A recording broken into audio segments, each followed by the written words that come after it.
Muy buenas noches, mi nombre es Alessandro Mora y hoy le vengo a explicarles sobre mi pequeño resumen y mi trabajo que yo he realizado en los momentos uno, 2 y 3 de la materia Investigación Aplicada por la docente Nancy Marisa Gómez. Ok, hoy vamos a explicar sobre qué se trató este tipo de trabajo que yo he realizado basado en ese tipo de proyecto o ese tipo de acontecimiento o tema que yo abordé relacionado al impacto del proceso de la inclusión de las personas con discapacidades auditivas en el Liceo Elba Beatriz Ramírez de Ortega o en sus siglas el Ebro, ubicado en San Cristóbal, estado Táchira, en la avenida La Rotaria. Ok, vamos a dar un pequeño contexto sobre qué se basa el tipo de trabajo que yo puedo incluir o incluso de ese tipo de trabajo que se pueda dar a conocer porque obviamente es un tema bastante interesante que digamos.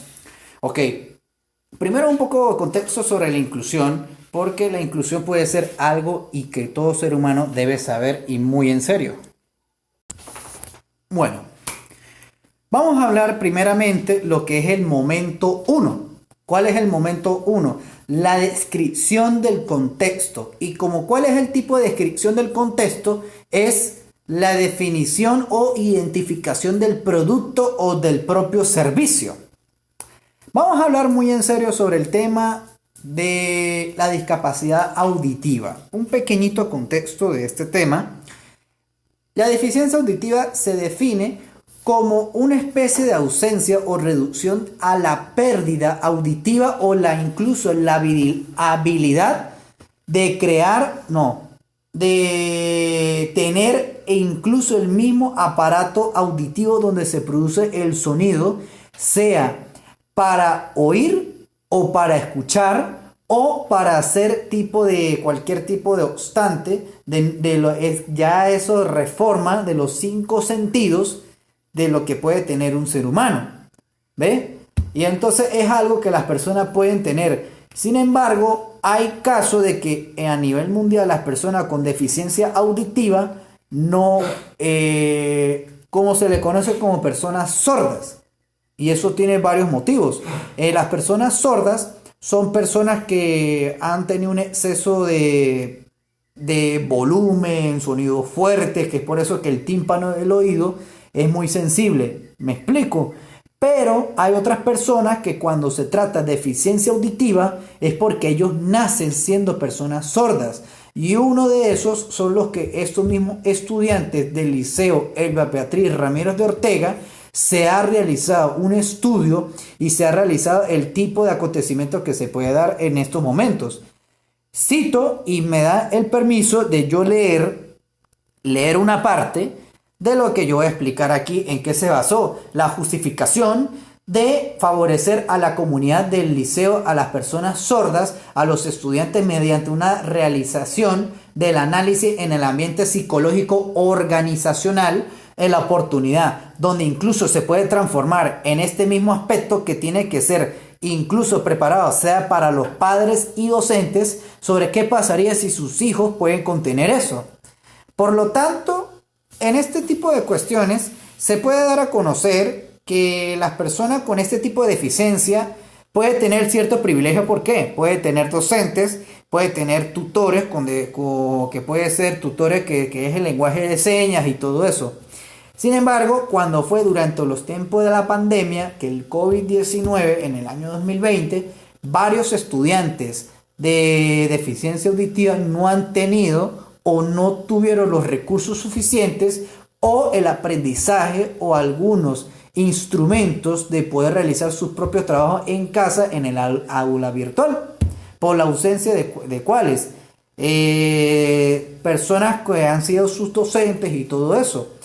Y eso lleva a que voy a citar, y cito, Paulo Freire, del año 2016, dijo: esta es una de las razones que fomenta esta motivación y la reflexión que nos proporciona la posibilidad de reconsiderar a un Freire. Este es el proceso inmenso y entendido de su trabajo que se vincula a los desafíos educativos del presente y ahora. ¿Qué quiere decir? Que los presentes de ahora puede tener muchísimas más cosas que uno se puede aprender en ese tipo de situaciones. Como pueden ver en este tipo de diapositivas, que es donde yo estaba, y se ve la prueba con los estudiantes del Liceo Elba Beatriz Ramírez de Ortega, que es donde yo hice del momento 1. Aquí está la importancia de la necesidad de cuáles objetivos, tanto específicos y todo eso. Luego está el alcance, donde yo realicé este tipo de estudio que se puede elaborar la parte psicológica o en físico de las sociales que han habido estudiantes de ese tipo de condiciones que ellos pueden relacionarse como cualquier tipo de ser humano, obviamente. Puede sentir ansiedad, puede sentir estrés, puede sentir depresión, frustrados, de alguien que no pueda ser, como quien dice, escuchados porque nadie no lo puede comprender, porque como no tiene el módulo de comunicarse, ¿con qué? Y eso es lo que lleva a la realización del tipo de el análisis que está en este ambiente. Y también se puede explicar lo que es el momento 2, el desarrollo de la ejecución a la base del diagnóstico. Como cuál es ese tipo de base del diagnóstico se puede decir. Obviamente se da a conocer o se da la parte inicial que se puede dar a un posible diagnóstico, a la observación, como puede ver en las diapositivas aquí mismito, donde yo estoy acá en el aula con los muchachos de cuarto año A.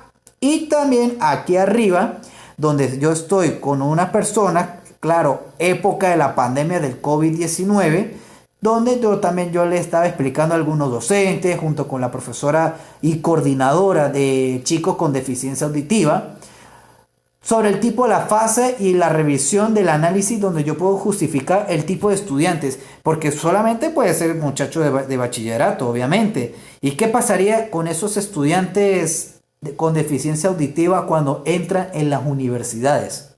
¿Será que las universidades tendrán el tipo de herramientas como muchos centros educativos exigen lo que es hoy en día y no como en los tiempos de antes? O sea, esta es mi pregunta. Y pues por lo tanto está la fase de la ejecución.